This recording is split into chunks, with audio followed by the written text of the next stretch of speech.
కూర్చున్న మన రాష్ట్ర ముఖ్యమంత్రి రేవంత్ రెడ్డి గారు కళ్ళప్పగించుకొని చూస్తూ ఉన్నాడు. ఇది ఏదో నేను ఇందాక చెప్పినట్టు నోటి మాటగానో నేను జస్ట్ లైక్ దట్ ప్రభుత్వం మీద ఆరోపణలు చేయడం కాదు. నేను చెప్తున్నవన్నీ కూడా పూర్తి ఆధారాలతోని, డాక్యుమెంట్లతోని, డేటాతో మాట్లాడుతున్నాను. అంటే this is my concern towards the state of Telangana. మా బీఆర్ఎస్ పార్టీ యొక్క కన్సర్న్ ఇది. ఇవాళ ఇండెంట్లు లేవు, బోర్డు అనుమతులు లేవు, యథేచ్ఛగా ఇష్టారాజ్యంగా ఆంధ్రప్రదేశ్ కృష్ణా నదీ జలాలను తరలించుకుపోతా ఉంది. ఇది నేను చెప్పడమే కాదు, మన తెలంగాణ ఈఎన్సీ గారు కేఆర్ఎంబికి రాసిన లేఖ ఇది. This is a letter written by Telangana ENC to KRMB. ఇందులో చాలా స్పష్టంగా రెండు అంశాలు చెప్పారు. ఒకటి, ఇప్పటికే 664 టీఎంసీలు, 80% నీళ్లు కృష్ణానదిలో ఈ సంవత్సరం ఆంధ్రప్రదేశ్ వాడుకున్నది. 664 టీఎంసీలు అంటే అది 80%. 80% ఈ సంవత్సరం కృష్ణానదిలో వచ్చిన నీళ్లలో 80% ఆంధ్రప్రదేశ్ వాడుకున్నది అనేటువంటి లేఖ మన తెలంగాణ ఈఎన్సీ కేఆర్ఎంబికి రాశారు. 80% నీళ్లు వాడుకునేదాకా ఈ ముఖ్యమంత్రి, ఈ నీళ్ల మంత్రి ఏం చేస్తున్నారు? గాడిదల పనులు దొమ్ముతున్నారా? మీరు ఏం చేస్తున్నారు? అసలు నిద్రపోతున్నారా? ఇప్పుడు ఇందులోనే ఈఎన్సీ గారు చాలా పెద్ద లెటర్ రాసింది, కానీ 2 పారాగ్రాఫ్లు చదివి వినిపిస్తాను. As per the statement, the balance entitlement of Andhra Pradesh based on the water sharing ratio agreed during the previous water year of 6634 works out to only 2.45 TMC and the same will exhaust in couple of days అని స్పష్టంగా ఆయన చెప్పినారు. ఇది ఏ రోజు రాశారు? ఈ letter రాసింది 28 జనవరి. 28 జనవరి నాడు తాత్కాలిక ఒప్పందం 6634 ప్రకారం ఆంధ్రప్రదేశ్ ఇప్పటికే 664 టీఎంసీల నీళ్లు వాడుకున్నది. ఇంకో 2 రోజుల్లో ఆంధ్రప్రదేశ్కు చెందిన వాటా పూర్తయిపోతుంది అని రాశారు. ఎన్నడు? 28 జనవరి. అంటే 30 జనవరికి ఆంధ్రప్రదేశ్ కోటా పూర్తయిపోతుంది ఈ సంవత్సరానికి. మిగిలిన ప్రతి చుక్క తెలంగాణదే. రాస్తూ ఇందులో ఇంకో మాట ఆయన ఏమంటాడంటే లాస్ట్కు, and also convene the board meeting immediately. అంటే కేఆర్ఎంబి మీటింగ్. కేఆర్ఎంబి మీటింగ్లో ఈఎన్సీ గారు కూడా ఒక సభ్యుడు. ఆ బోర్డు మీటింగ్ వెంటనే పెట్టండి. ఆంధ్రప్రదేశ్ నీటి తరలింపును తక్షణమే ఆపండి. వాళ్ళు ఇప్పటికే 80% నీళ్లు ఈ రోజుకు వాడుకున్నారు. ఆంధ్రప్రదేశ్ కోటా 2 రోజుల్లో పూర్తవుతుంది అని ఇది ఈఎన్సీ గారు 28వ తారీఖు రాసిన ఉత్తరం. సరే, సబ్జెక్ట్లోకి పోయే ముందు ఇక్కడ ఇంకో చిన్న పాయింట్ కూడా చెప్పాలి. ఈ ఈఎన్సీ 28 నాడు ఉత్తరం రాసిండు. 31 నాడు ఈఎన్సీ అమ్జద్ హుస్సేన్ గారు రిటైర్ అయ్యారు. 31 నాడు రిటైర్ అయ్యారు. ఈయన లెటర్లో 2 విషయాలు స్పష్టంగా రాసిండు. ఏమని? 2 రోజుల్లో ఆంధ్రప్రదేశ్ కోటా అయిపోతుంది. అంటే ఈయన రిటైర్ అవుడు, ఆంధ్రప్రదేశ్ కోటా అయిపోవుడు ఒక్కసారి అవుతుంది. మరి ఆ తర్వాత దాన్ని పర్స్యూ చేసి బోర్డు దగ్గర కూర్చొని బోర్డు సభ్యుడైన ఈఎన్సీ దాన్ని పర్స్యూ చేయాలి. ఈ ప్రభుత్వం యొక్క లెక్కలేని తలము, రేవంత్ రెడ్డి ప్రభుత్వం యొక్క నిర్లక్ష్యం ఎట్లుందంటే, ఈఎన్సీ రిటైర్ అయిన తర్వాత వారం రోజుల దాకా ఈఎన్సీ పోస్టును నింపలేదు, ఖాళీగా పెట్టారు. ఇన్ఛార్జ్ అని ఇవ్వచ్చు కదా ఎవరికో ఒకరికి, ఇన్ఛార్జు ఇవ్వలేదు, ఆ పోస్టును భర్తీ చేయలేదు. ఇది ఎంత ఇంపార్టెంటు? ఒకవైపు లెక్కకు మించిన నీళ్ళు ఆంధ్రప్రదేశ్ తీసుకుపోతుంది. ఆంధ్రప్రదేశ్ యొక్క ఈ వాటర్ ఇయర్లో వాటర్ కోటా 2 రోజుల్లో ముగుస్తుంది. ఆ తర్వాత దాన్ని పర్స్యూ ఎవరు చేయాలి? Who is the member? Is the ENC. ENC is the member of the KRMB. ఆ ఈఎన్సీ పోస్టు ఖాళీ అయితే వారం 10 రోజుల పాటు ఆ పోస్టే నింపలేదు, కనీసం ఇన్ఛార్జ్ ఇవ్వలేదు. ఎప్పుడు ఇచ్చింది తెలుసా? మన మీడియా, మీరు ప్రముఖ దినపత్రికలు, కొన్ని టీవీ ఛానళ్ళు వారం రోజులుగా ఈఎన్సీ పోస్టు ఖాళీ అని బ్యానర్లు పెట్టి పత్రికలు, టీవీలు ఘోషిస్తే అప్పుడు మొద్దు నిద్ర లేసింది ప్రభుత్వం. ఇప్పుడు కేఆర్ఎంబి బోర్డు మీటింగ్ తక్షణమే పెట్టాలన్నారు. బోర్డు మీటింగ్లు పెట్టించుకొని పరిస్థితి ఎవరిది, బాధ్యత ఎవరిది? పెడితే ఆ బోర్డులో మెంబర్ ఎవరు? ENC is the member. అంటే బోర్డు మెంబరే ఖాళీగా పెట్టిండ్రు. నీళ్ళ కోట అయిపోయినాక దాన్ని పరిశీలి చేయాల్సిన ఈఎన్సీ పోస్ట్నే మీరు ఖాళీగా పెట్టినారు. అంటే మీ పరిస్థితి ఎట్లుందంటే, మరి ఆ ఖాళీ ఎందుకు పెట్టిండ్రు? మీ వాటాలు కుదరలేదా? మీ కమిషన్లు కుదరలేదా? లేదా ముఖ్యమంత్రికి మంత్రికి మధ్య మరి మాట కుదరలేదా? కారణం ఏదైనా ఈఎన్సీ పోస్టు వారం రోజులు ఖాళీ పెట్టడం అంటే ఎంత బాధ్యత రహిత్యం, లెక్కలేనితనం. రాష్ట్ర ప్రయోజనాలంటే పట్టదు ఈ ప్రభుత్వానికి. మన నీళ్లు అడ్డగోలుగా దోచుకుపోతుంటే దాన్ని ప్రభుత్వమే చూడాలి. కనీసం చూస్తున్న ఈఎన్సీ పోస్టు కూడా ఖాళీగా పెట్టినటువంటి పరిస్థితి ఈరోజు ఈ రాష్ట్రంలో నెలకొన్నటువంటి పరిస్థితి. అంటే ఈ వాటర్ ఇయర్లో జనవరి 29, 2026 నాటికి ఆంధ్రప్రదేశ్ 664 టీఎంసీలు వాడుకున్నది. ఈ లెక్కన ఆంధ్రప్రదేశ్ 66% వాడాలి. దట్ ఈజ్ ఆల్సో ఏ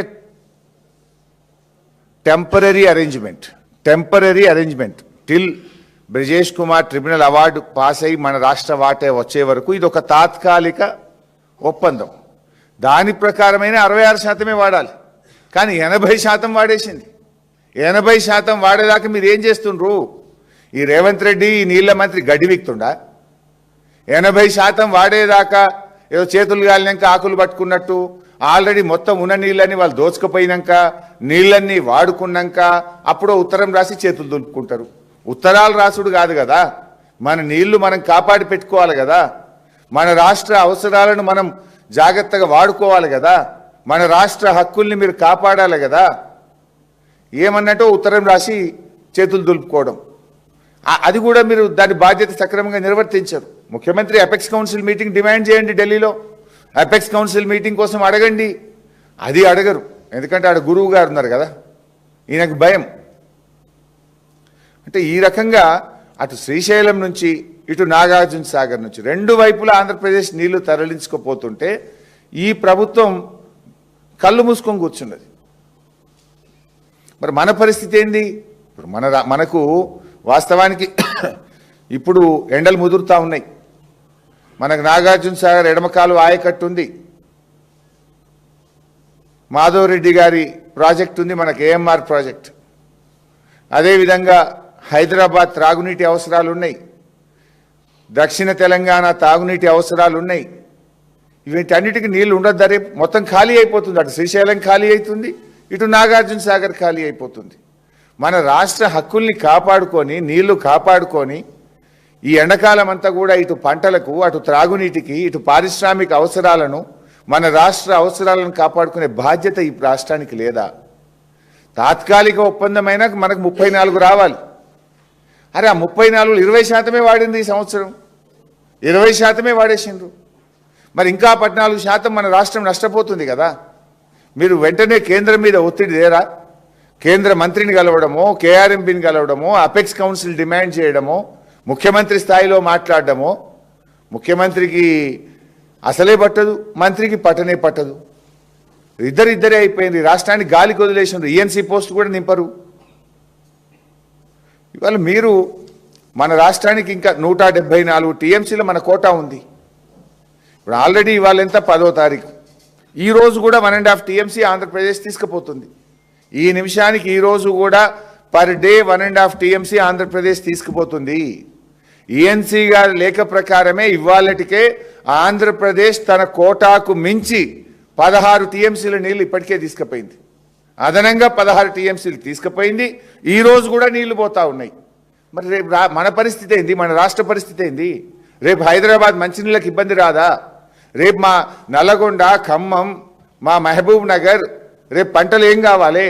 మా కల్వకుర్తి కింద పంటలు ఉన్నాయి, నాగార్జున సాగర్ ఎడమకాలం కింద పంటలు ఉన్నాయి, ఏఎంఆర్ ఎస్ఎల్బీసీ కింద నల్లగొండలో పంటలు ఉన్నాయి. ఈ పంటలన్నీ ఏం కావాలి? దక్షిణ తెలంగాణకు రేపు మున్సిపాలిటీలకు, గ్రామాలకు, రేపు ప్రజలకు త్రాగునీళ్ళు వద్దా? మీకు బాధ్యత లేదా? ఇంత పట్టింపు లేని రాజకీయమైంది. మీరు పరిపాలన చేస్తున్నారా, ఇంకేమన్నా ఇది చేస్తున్నారా? మీరు సర్కార్ నడుపుతున్నారా, సర్కస్ నడుపుతున్నారా? ఇప్పుడు ఇంకొక ఇంపార్టెంట్ పాయింట్ ఏంటంటే, నేను ఆల్రెడీ అసెంబ్లీలో కూడా చెప్పిన ఈ విషయం. బీఆర్ఎస్ ప్రభుత్వ హయాము కంటే కాంగ్రెస్ ప్రభుత్వం వచ్చిన తర్వాత కృష్ణా జలాలలో వినియోగం తగ్గింది. ఈ ప్రభుత్వం నీళ్లను వినియోగించుకోవడంలో ఫెయిల్ అయిపోయింది అని డాక్యుమెంట్లతో సహా ప్రెస్ మీట్లో చెప్పాను, అసెంబ్లీలో కూడా చెప్పాను. This is the document. BRS ఉన్నప్పుడు వాడిన నీళ్ళు ఎంత ప్రతి సంవత్సరము, కాంగ్రెస్ ప్రభుత్వం వచ్చిన ఈ 2 సంవత్సరాల్లో వాడిన నీళ్ల శాతం ఎంత? ఏ సంవత్సరం కూడా బీఆర్ఎస్ పార్టీ మన కోటా తగ్గకుండా చూసుకున్నది, మా ప్రభుత్వం కోటా తగ్గకుండా చూసుకున్నది. ఎవర్ లోయెస్ట్ గత 2 సంవత్సరాలు 2024-25లో 28.49% మాత్రమే మనం కృష్ణా జలాలు వాడుకున్నాం. ఈ సంవత్సరం అయితే 20%కి వచ్చేసింది. గతంలో మీరు చూస్తే బీఆర్ఎస్ ప్రభుత్వ హయాంలో 30, 35, 45, 33, 29.88, 29, 29.89, 30, 36 ever lowest utilisation by this Congress government. వరుసగా 2 సంవత్సరాల్లో అతి తక్కువ కృష్ణా నదీ జలాలను వినియోగించి ఈ రాష్ట్రానికి అన్యాయం చేసి ఇవాళ రేవంత్ రెడ్డి గారు చంద్రబాబుకు గురుదక్షిణ చెల్లించుకుంటున్నాడు. మన నీళ్లు కిందికి ఆంధ్రకు జార విడుస్తున్నాడు. తెలంగాణ నీటి హక్కులను ఇవాళ తల్లే ఇది అయిందంట, దయ్యమైందంట చూడు, అట్లా ముఖ్యమంత్రి ఈ రాష్ట్రం పాలిట ఇవాళ ఒక దీనిగా తయారైపోయాడు, శాపంగా తయారైపోయాడు. ముఖ్యమంత్రిని ఎవరైతే హక్కులు కాపాడాల్సినటువంటి వ్యక్తి ఉన్నాడో ఆయనే ఇలా హక్కులు కాలరాస్తున్నాడు. ముఖ్యమంత్రి రేవంత్ రెడ్డి హక్కులు కాలరాస్తున్నాడు. తల్లి దయ్యమైంది అన్నట్టు ఇవాళ తెలంగాణకి రేవంత్ రెడ్డి గారు శాపంగా తయారైపోయాడు. అదేదో సామెత లెక్కున్నది. ఇంత దుర్మార్గమా? మన బీఆర్ఎస్ కంటే ఇవాళ ప్రాజెక్టులు పెరిగినాయి. ఇయర్ ఆన్ ఇయర్ మేము ప్రాజెక్టులు కట్టినాం. నీటి వినియోగం పెరగాలన్నా తగ్గుద్దా? ప్రాజెక్టులు కట్టుకుంటున్నా పోయిద్ది కృష్ణా మీద, పెండింగ్ ప్రాజెక్టులు పూర్తయినా కొద్దీ అవసరాలు పెరుగుతాయి, ఆయకట్టు పెరుగుతుంది. దుర్మార్గం ఏంటంటే మీ పాలనలో ఈ 2 సంవత్సరాల్లో నీటి వాడకం తగ్గుముఖం పట్టింది. This is a total failure and negligence of Congress government. This is a total failure of the chief minister. అత్యంత కీలకమైన ఈఎన్సీ పోస్ట్ను కూడా వారాల తరబడి కాలు పెడతారు ఎవరన్నా. ఇన్ఫ్యాక్ట్ ఈఎన్సీ ఎప్పుడు రిటైర్ అవుతాడు అనేది ఈ ప్రభుత్వం పోయిన డిసెంబర్లోనే డిసైడ్ అయింది. వారం ముందే నెక్స్ట్ ఇన్ఛార్జో లేకపోతే నెక్స్ట్ సీనియారిటీ ప్రకారంగా ఈఎన్సీ ఎవరో నిర్ణయిస్తారు. అంటే మీకు అసలు లెక్క లేదు, పట్టు లేదు, పాలన మీద పట్టు లేదు, పట్టి లేదు, 2 లేవు మీకు. పాయింట్ ఏంటంటే ఇప్పుడు ఇది మేము ఒక 6 నెలల కిందనే బయటపెట్టాం. ఇప్పుడు మీరు ఉత్తరం రాసిండ్రు. అంటే మీ ఈఎన్సీ గారు మీ ప్రభుత్వం ఉత్తరం రాసింది. కేఆర్ఎంబీకి లేఖ రాసి బీఆర్ఎస్ చెప్పింది నిజం అని ఇప్పుడు కదా మీరు ఒప్పుకున్నారు. ఆ రోజు మమ్మల్ని తిట్టిండ్రు మేము బయట పెడితే, అతి తక్కువ నీళ్లు వాడుతున్నారు, మీరు ఫెయిల్ అవుతుండ్రు అంటే మా మీద రాజకీయంగా బురద జల్లిండ్రు, ఏదో తిట్టిండ్రు. మేము ఈ రాష్ట్రం కోసం, ఈ రాష్ట్ర హక్కుల కోసం ఎన్ని తిట్లు పడడానికైనా సిద్ధం. తిట్లు తిన్నా మిమ్మల్ని ఇడిచిపెట్టాం, మాకు ఈ రాష్ట్ర హక్కులు కాపాడాలి. మమ్మల్ని తిట్టిండ్రు. ఇవాళ మేము చెప్పిందే నిజమని మీరే ఉత్తరం రాసిండ్రు కదా కేఆర్ఎంబీకి. అరే అడ్డగోలుగా వాడుతుంది ఆంధ్రప్రదేశ్, జర ఆపుండ్రి. ఇది ఆనాడు ఇది కూడా ఎప్పుడు రాసిండ్రు? చేతులు గాలిని కాకులు పట్టుకున్నారు. అంటే మేము ప్రశ్నించిన నాడే నిద్రలేచి ఉంటే, మేము ఆ రోజు అడిగిన నాడే మీరు మేల్కొని ఉంటే ఈ పరిస్థితి రాష్ట్రానికి వచ్చినా? ఇలా 80% నీళ్లు ఆంధ్రప్రదేశ్ తీసుకునే పరిస్థితి ఎవరు కల్పించిండ్రు? మీరు నిద్రపోవడం వల్ల. మేము ఆనాడు మేము ప్రశ్నించిన నాడే, 6 నెలల కింద మేము చెప్పిన నాడే మీరు బాధ్యతగా వ్యవహరించుంటే, అధికారులకు స్పష్టమైన ఆదేశాలు ఇచ్చుంటే, మీరు జాగ్రత్తగా వ్యవహరించుంటే ఇవాళ ఈ రాష్ట్రానికి ఇంత నష్టం అవుతుండేనా అని నేను అడుగుతా ఉన్నా. అంటే నామమాత్రంగా లేఖలు రాయడం తప్ప మీరు చేస్తున్నదైతే ఏం లేదు. ఇంకా దారుణమైన పాయింట్ ఏంటంటే ఈఎన్సీ గారేమో ఆయన దాంట్లోనే 664 టీఎంసీలు తీసుకుపోయింది అని ఈఎన్సీ గారు లెటర్ రాశారు. 664 టీఎంసీ. ఇది యాజ్ ఆన్ ఈ 664 టీఎంసీలు 29 జనవరి 2026 అని రాసింది. అదే ఈఎన్సీ గారేమో 664 అన్నాడు. కేఆర్ఎంబీ ఆంధ్రప్రదేశ్కి ఉత్తరం రాసింది. అంటే కేఆర్ఎంబీ వ్యవహారము బీజేపీ ప్రభుత్వ వ్యవహారం ఎట్లుంది అంటే, కేఆర్ఎంబీ అంటది 555 టీఎంసీలు తీసుకుపోయింది అని కేఆర్ఎంబీ అంటది. 555 ఇది డేట్ ఎన్నడు? 6 ఫిబ్రవరి లేటెస్ట్ 6 ఫిబ్రవరి 2026 నాడు కేఆర్ఎంబి ఆంధ్రప్రదేశ్కి రాసింది. ఏమంటది? మీరు 555 టీఎంసీలు 78% తీసుకుపోయినరు, ఇక ఆపుండ్రి అని. అంటే 100 టీఎంసీలు తక్కువ చేసినారు. తీసుకుపోయింది 664, కానీ కేఆర్ఎంబి ఏమంటుంది? 555 టీఎంసీలు అంటుంది. అంటే ఇది ఎట్లుందంటే అడగాల్సిన రేవంత్ రెడ్డి అడగడు, హక్కులు కాపాడాల్సిన కేఆర్ఎంబి కాపాడదు. ఇలా ఈ రాష్ట్రంలో ఉన్న కాంగ్రెస్ ప్రభుత్వము కేంద్ర ప్రభుత్వాన్ని, కేఆర్ఎంబిని, ఆంధ్రప్రదేశ్ ప్రభుత్వాన్ని ప్రశ్నించి మన హక్కులు కాపాడాలి. కాపాడాల్సిన రేవంత్ రెడ్డి ఏమో నిద్రపోతాడు, అడగాల్సిన రేవంత్ రెడ్డి నిద్రపోతాడు. ఇది కాపాడే బాధ్యత ఎవరిది? కేంద్ర బీజేపీ ప్రభుత్వం. కేఆర్ఎంబి ఎవరి నాయకత్వంలో ఉంటుంది? కేంద్ర ప్రభుత్వం కింద కేఆర్ఎంబి ఉంటుంది. ఈ రాష్ట్రం నుంచి 2 మంత్రులు ఉన్నారు, బీజేపీ మంత్రులు, కిషన్ రెడ్డి కానీ సంజయ్ గారు కానీ. పొద్దులేస్తే కేసీఆర్ గారి మీద పడేడ్చుడే తప్ప మరి ఎట్లా పోతున్నాయి? మా తెలంగాణకు తాత్కాలిక ఒప్పందం ప్రకారంగా 34% నీళ్లు ఎందుకు ఇవ్వడం లేదు, ఏం చేస్తుండ్రు అని ఒక్కనాడన్న కిషన్ రెడ్డి గారో సంజయ్ గారో కేఆర్ఎంబిని రివ్యూ చేసిండ్రా? కేఆర్ఎంబి మీ సంస్థ కదా, మీరు కదా ఇవాళ ఢిల్లీలో అధికారంలో ఉన్నది. అడగాల్సిన రేవంత్ రెడ్డికేమో నా ఆర్ఆర్ ట్యాక్సులు ఎక్కడ బయటకు తీస్తారో, నా సంగతి ఏమవుతుందో అని ఆయన పొద్దున్న లేస్తే కేసీఆర్ గారి మీద పడేడుస్తుంటాడు. మరి అలా హక్కులు కాపాడాల్సింది ఆ సంస్థను, కేఆర్ఎంబిని నిర్వహించాల్సిన బీజేపీ ప్రభుత్వం కూడా తెలంగాణకు అన్యాయం చేస్తుంది. అంటే కాంగ్రెస్ బీజేపీలు ఇద్దరూ కలిసి తెలంగాణ నీళ్లను ఆంధ్రాకు దోచిపెడుతున్నారు. ఇది నా మాట కాదు, ఇది ఈఎన్సీ గారి మాట, ఇది కేఆర్ఎంబి మాట. డాక్యుమెంట్లు పెట్టుకొని మాట్లాడుతున్నారు తప్ప నేను రాజకీయంగా మాట్లాడతలేను. అడ్డగోలుగా తెలంగాణ నీళ్లు తీసుకుపోతున్నారు, తెలంగాణ నోళ్లు కొడుతున్నారు, తెలంగాణ భూములను బీళ్లు పరుస్తున్నారు, తెలంగాణకు మంచినీళ్లు లేకుండా జరిగే పరిస్థితి అయితే ఉంది. అంటే మా నోళ్లు కొడుతుంటే నా కేంద్ర బీజేపీ ప్రభుత్వం మాట్లాడదు, ఈ రాష్ట్ర మంత్రులు కిషన్ రెడ్డి సంజయ్లు మాట్లాడరు. మరి ఈ రాష్ట్రంలో అధికారంలో ఉన్న కాంగ్రెస్ ప్రభుత్వము, రేవంత్ రెడ్డి గారు, నీళ్ల మంత్రి ఉత్తమ్ కుమార్ రెడ్డి పెదవులు మూసుకుంటున్నారు.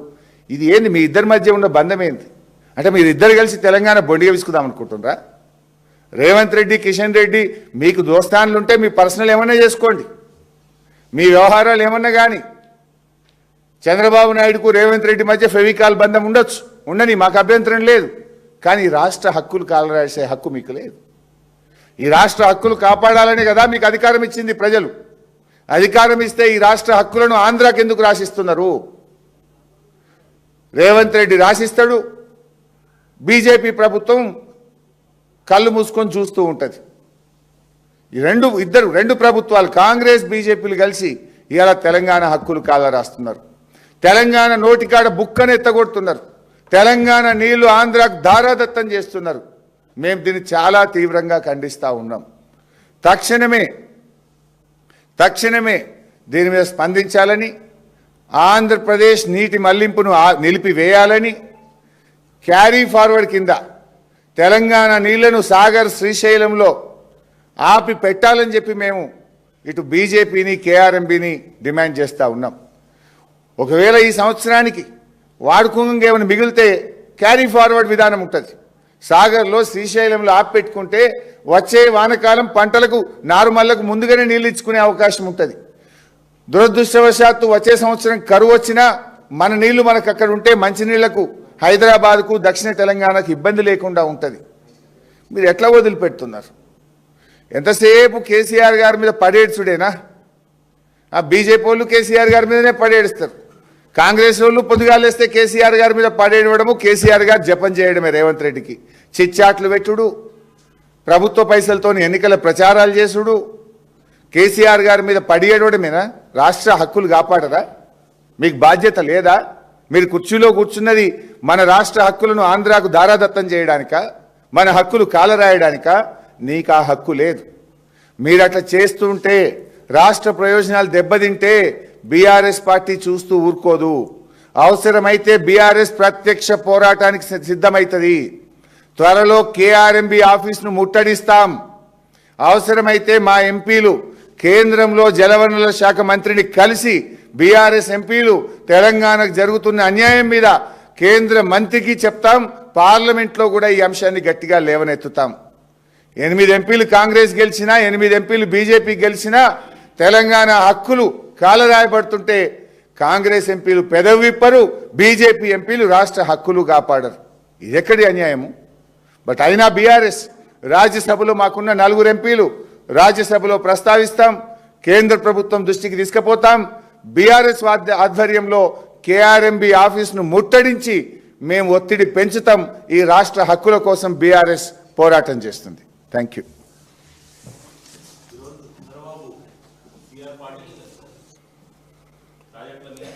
అంటే యాక్చువల్గా నేను దాని మీద కూడా మాట్లాడదాం అనుకున్నా, కానీ 2 పెద్ద ఇష్యూస్ కదా, దాంట్లో కూడా చాలా ఇంపార్టెంట్ సబ్జెక్ట్ ఉంది నా దగ్గర. బహుశా ఈ వారం రోజులు మేము కూడా ఎన్నికల బిజీలో ఉంటుంది.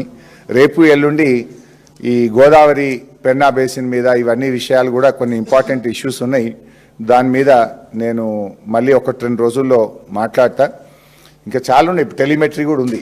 ఇన్ఫ్యాక్ట్ టెలిమెట్రీ విషయంలో కూడా ఇవాళ బీఆర్ఎస్ ప్రభుత్వం ఉన్నప్పుడు మేము 19 చోట్ల టెలిమెట్రీ పెట్టించినాం. 19 చోట్ల బీఆర్ఎస్ ప్రభుత్వం కృష్ణానది పరివాహక ప్రాంతంలో 19 చోట్ల టెలిమెట్రీ పెట్టాం. పెట్టడమే కాకుండా మరో 9 చోట్ల కూడా టెలిమెట్రీలు పెట్టాలి. ఆంధ్రప్రదేశ్ చేస్తున్న జలదోపిడీని ఆపాలని చెప్పి అవి ఎక్కడెక్కడ పెట్టాలనో గుర్తించడానికి ఒక కమిటీ కూడా వేసినాం. ఆ కమిటీ రిపోర్ట్ కూడా ఇచ్చింది. సరే, ఇంతలో మీ ప్రభుత్వం వచ్చింది. ఇప్పుడు 2 ఏళ్ళైంది మీ ప్రభుత్వం వచ్చి. 9 చోట్ల గా టెలిమెట్రీ పెట్టే తెలివి ఉందా? మా మీద నోరు బారేసుకోవడమే తప్ప ఆ 9 చోట్ల మేము 19 చోట్ల పెట్టినాం. మిగతా 9 చోట్ల మీరు గా టెలిమెట్రీ పెట్టే తెలివి ఉందా? ఆ తెలంగాణ ఇచ్చిన 4.5 కోట్లను బోర్డు వాళ్ళ ఖాతాలో జమ చేసుకున్నారు. జమ చేసుకుంటే రేవంత్ రెడ్డి నోరని నిప్పిండి. అగో అట్లా జమ చేసుకుంటావు, టెలిమెట్రీ పెట్టాలి, ఇవి టెలిమెట్రీకి ఇచ్చిన పైసలని రేవంత్ రెడ్డి గారు మాట్లాడతాడా? ఆయనకి ఎందుకు ఆర్ఆర్ ట్యాక్స్ భయం? ఆయనకు నిద్రలో కూడా ఆర్ఆర్ ట్యాక్సే గుర్తొచ్చేటట్టుంది. సో ఇవన్నీ కూడా ఈ ప్రభుత్వం యొక్క ఫెయిల్యూర్. నిజానికి మీరు ఇంకొక విషయం కూడా, చాలా ఇష్యూస్ ఉన్నాయి ఇరిగేషన్లో, కానీ నేను ఈ ఇష్యూ డైల్యూట్ అయిద్దని మాట్లాడతలేను. ఇరిగేషన్లో సంవత్సరానికి 6.5 లక్షల ఎకరాలకు నీళ్ళు ఇస్తాము అని అసెంబ్లీలోనే చెప్పారు. 2 ఏళ్ళు అయింది. 13 లక్షల ఎకరాలకు నీళ్ళు ఇవ్వాలి. ఎన్ని నీళ్ళు ఇచ్చిండ్రు? తిప్పి కొట్టే 1,00,000 ఎకరాలకు కూడా ఇవ్వలేదు. ఆ 1,00,000 ఎకరాలు కూడా ఏంది? బీఆర్ఎస్ కట్టిన ప్రాజెక్టులే. వీళ్ళకి కొత్తగా కట్టింది లేదు, కొత్తగా ఇచ్చింది లేదు.